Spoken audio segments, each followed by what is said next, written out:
like he's always gonna work hard. Like, and he cares about other people. It's just in him. It's just a part of who he is. Like his mom's like that, so I think he picked up a lot of those things. And just growing up in the situation he was in, he learned a lot of lessons, and he's one of those guys that learned and used those lessons that he learned. He had to bump his head twice.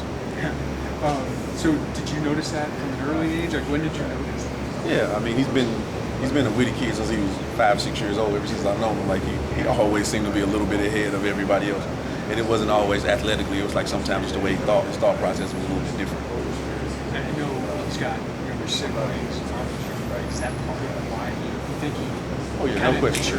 No question. He grew up fast. He grew up, you know what I'm saying. Mom was younger, a little younger. He picked up a lot of stuff from her, and he had to mature a little bit earlier. I know he's in a different position, so I want to ask you about that. Yeah. How have you seen him, like, kind of take that? Being someone who's been around long, have you seen him kind of flip the switch? See, you smart enough to ask me the question the right way, because you knew I was gonna say you got to ask Coach McDonald. Yeah, I asked you. So you asked me the right way. I don't know. I'm just happy to see him have a little success. Like he still got to put it on tape in game situations, but it's just good to see him smiling and happy that, you know what I'm saying, some things are kind of going his way. I think at a young age he kind of thought this might happen, but he didn't want it to happen. You know? So now that it's happened, he's embraced it and he's happy about it and he's enjoying it every day. I think he kind of thought it was something that might happen, so he's prepared for it a little bit. What do you see from Chase Hayden now that you've had him for almost 8 months now? And he's an older guy. He acts like an older guy until he's on the field. But in the room, he's laid back. You know, he's one of those smart guys that'll chill on you. And you got to ask him something before he give it to you. But when he get on the field, he's just ready to go. He's one of those guys that's always locked in. He got a great personality. He won't give you a whole lot of talking, but he's gonna work his tail off. I mean, obviously Chase proved himself as one of the better backs in the Big Ten last year. What do you think his next step is? Just being more consistent. I think that's the biggest thing for all of us in that room, is just to be consistent every day. Come in and get it done the right way, making sure we don't miss any of our reads. And when I say try to be perfect, I don't mean like 100% perfect. I mean just try to be consistent, try to do the things right, do it right all the time. We got to do what's best for the team. How was Reggie kind of handled potentially being a bigger part of the offense? I think Reggie's doing a good job with it. He understands that he's still kind of the little brother. But in that room, he got a lot of personality in that room. He comes in the room, he's going to be the little brother. I told him that it's not his position anymore. It's actually Josh McCray's position, but he's still trying to hold on to that position. So if I send somebody to go do something now, he's sitting in his chair. I'm like, one of y'all going to get it. Y'all the two younger guys, so somebody got to go pick it up. So, but Reggie enjoys that. He's working his tail off. He's starting to seem like more like an older guy now. What did you see from Josh McCray in his first camp? Big, strong kid. I think he has a bright future. I think he's learning right now how hard it is in camp.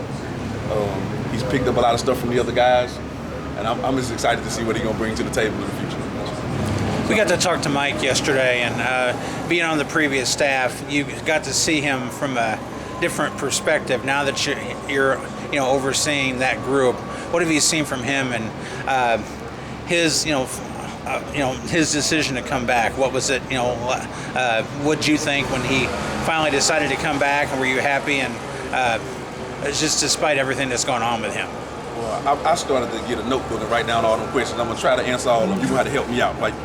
But with him coming back, I'm just excited that he's back. Like all of us, like if you've been around Mike Epstein, you know he's a great kid, and having him back is something that's special for all of us. Like he's been great for the University of Illinois, not just in football, just as a person. And we all just want to see him healthy and doing some great things here at the University of Illinois where he wants to be. So, I mean, the boys in the room all feel the same way. They all pushing him, like they're not about to give him anything, but he's back and all the guys love him being back. And we all just hoping that he can have a healthy season and come put up some good numbers. Learned anything more different about Mike since you're just working with him on a daily basis now? Yeah, a little bit. Maybe that he carries swagger from walking around. If you see him walk around, you know the guy got the swagger. But when you see him on the field, that same swagger carries over. The way he carries the ball, the way he go about his business every day, the way how fast he learns the playbook. Like he's a guy that he doesn't take time off. He wants to know everything. He didn't come in and waste time on learning the playbook. He walked out and grabbed that thing and got it going. And by practice 2, he was like, hey, I can take the reps with everybody else. He's not one of those guys who's gonna sit back and wait. He wants to be on the field. So I think that's probably the biggest thing I've learned about him. I mean, his time in Illinois is kind of yo-yo back and forth too. A lot of success and then injuries that have sidelined him. Just what do you see from him where he's maybe handled all that and opted to give it another go? I think again, that's that swagger. That's that Mike Epstein swagger. He don't have quit in him. That guy's not a guy that's gonna say like it's just over. You know what I'm saying? Like he could have hung it up, but he's a guy that he wants to play ball, and if he's gonna play ball, he's gonna play at University of Illinois. So he got himself back healthy. He worked his tail off to get back, and I'm just excited to see what he's gonna bring to the table this year. I know he's kind of been on the maintenance program, so to speak, in camp. But what have you seen from him just kind of as he's getting closer to full speed? I think every day he's getting a little bit of. For him, he doesn't like the maintenance thing. You know, he wants to be out there every day. But I think that's good for all of us. But for him, he's hungry. Like the other day, I kind of managed his reps a little bit, and he's like, "Hey, I got some more in me." I'm like, "Yeah, just relax a little bit." But he's a guy that wants to be out there. He wants to give it up. He wants to be out there for his team. It's gonna be hard to keep the kid off the field. We talked with Tony a couple days ago. He said that sometimes it's like, how do I get carries for 4 running backs at the beginning of the season, and you don't have 4? Exactly. Exactly. You can see that every day. Like it seems like, hey, it's a lot of those guys, but if one person has an injury, you down to 3, and three ain't always enough. So you just got to be happy with what you got and continue to push these guys and continue to try to hope that you keep everybody healthy. What you take away from the scrimmage, and how important do you think it is to kind of get those guys in action and just see what you got, as opposed to, I guess, not wondering, but like just seeing it in action?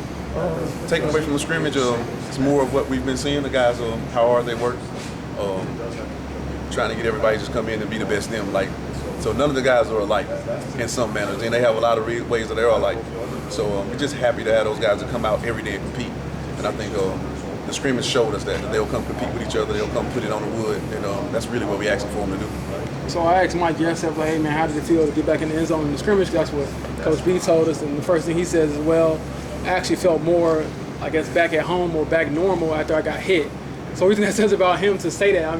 Most people wouldn't, I guess, focus on that, but he gave me a different perspective on that. Mike's a real dude, man.